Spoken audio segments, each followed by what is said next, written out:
एक समय की बात है, एक महल में एक भीषण और अत्याचारी सम्राट रहता था। उसकी सत्ता का आतंक इतना था कि उसके दरबार में छोटी से छोटी गलती के लिए भी मौत की सजा तय थी। एक दिन एक गरीब पेंटिंग बनाने वाला कलाकार पकड़ा गया जो कुछ मूल्यवान सामान चुराने की कोशिश कर रहा था। जब उसे सम्राट के सामने पेश किया गया तो सम्राट ने तुरंत उसकी फांसी की सजा सुना दी। सजा सुनकर कलाकार ने आश्चर्यजनक ढंग से हंसना शुरू कर दिया।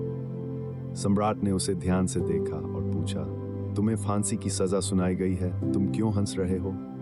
कलाकार ने मुस्कुराते हुए जवाब दिया, मालिक, कुछ दिन पहले मैंने एक रहस्यमय विद्या सीखी थी जिससे मैं एक साधारण पेड़ को सोने का बना सकता हूँ, लेकिन अब जब मैं मरा यह विद्या भी मेरे साथ चली जाएगी। सम्राट ने उसकी बात पर विश्वास नहीं किया, लेकिन उसने सोचा कि यदि वह विद्या सच में काम करती है तो उसके लिए यह फायदेमंद हो सकता है।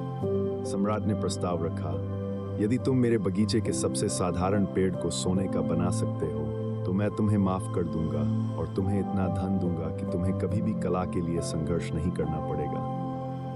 कलाकार ने उत्तर दिया, मालिक, इस विद्या को पूर्ण करने में 1 साल का समय लगेगा। सम्राट ने चुनौती स्वीकार की, लेकिन 1 साल के भीतर असफलता पर उसे दर्दनाक मौत देने की चेतावनी भी दी।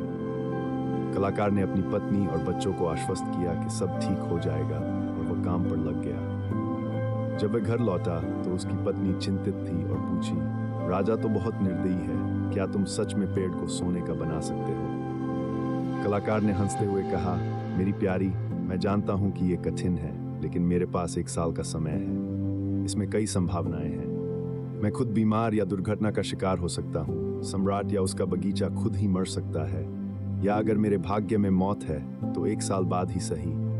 इसलिए मैं इस समय का आनंद लूंगा और खुद को सकारात्मक बनाए रखूंगा। समय बीतने लगा और एक दिन सम्राट की अचानक मृत्यु हो गई। एक विद्रोही शासक ने सत्ता संभाली और कला के प्रति समर्पित इस कलाकार को सम्मान दिया। कलाकार को उसके परिवार के साथ शांति और खुशहाली की जिंदगी मिली और उसने अपने कला के जीवन को पूरी तरह बदल दिया। दोस्तों, भविष्य की अनिश्चितता के बावजूद सकारात्मक दृष्टिकोण रखना बहुत महत्वपूर्ण है। जब बुरा समय आए तो याद रखें कि समय हमेशा बदलता है। जीवन में निराशा और हार मानना कोई समाधान नहीं है। हमेशा उम्मीद और सकारात्मकता बनाए रखें। अच्छे कर्मों का फल निश्चित रूप से मिलता है, चाहे इस जीवन में हो या अगले में। अगर आपको ये कहानी प्रेरणादायक लगी तो इसे लाइक करें और MSM स्टोरी वर्ल्ड के साथ जुड़े रहें।